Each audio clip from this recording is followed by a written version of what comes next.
முதல்ல சொன்னீங்க இந்த மாநாடே நடக்குமா விக்கிரவாண்டில மழை வந்துடும் நடக்காத வைக்காது நாங்கள் நடத்திட்டோம். அதுக்கு அடுத்த ஸ்டெப் வந்து இவர் வந்து அரசியலுக்கே வந்தாலும் வரமாட்டார், போனார், ஓய்வில் இருக்கிறாரு, அப்புறம் கடைசி காலத்தில் வர சொன்னார், வரவே மாட்டார். இதெல்லாம் எல்லாமே ஒன்று ஒன்றா கடந்து இந்த மாநாட்டிலையும் டிஸ்டர்ப் பண்ணாங்க. அதையும் கடந்து வந்தோம். பேச மாட்டாருன்னு சொன்னாங்க, பேசுகிறோம். ஸோ நாங்கள் வந்து தெளிவாக இருக்கிறோம். என்னெல்லாம் நீங்கள் முடியாதுன்னு சொல்லிங்களோ அதெல்லாம் அடிச்சு உடச்சி வந்துக்கிட்டே இருக்கிறோம். காலம் எங்களுக்கு வந்துருச்சு. இல்லை நாங்கள் தான் அதாவது நீங்கள் இது மாதிரி நடக்காது, மாநாடு நடக்காது அதெல்லாம் சொன்னவங்க ரொம்ப ரொம்ப குறைவான நபர்கள் தான்.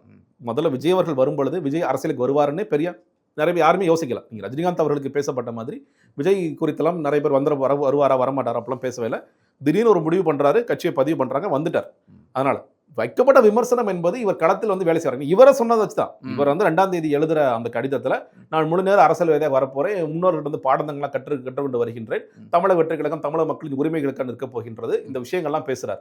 அப்படி பேசுகின்ற விஜய் செயல்பாட்டுக்கு வருவாரா வரமாட்டார் சார்? 8 மாதம் இருக்குது சார் தேர்தலுக்கு.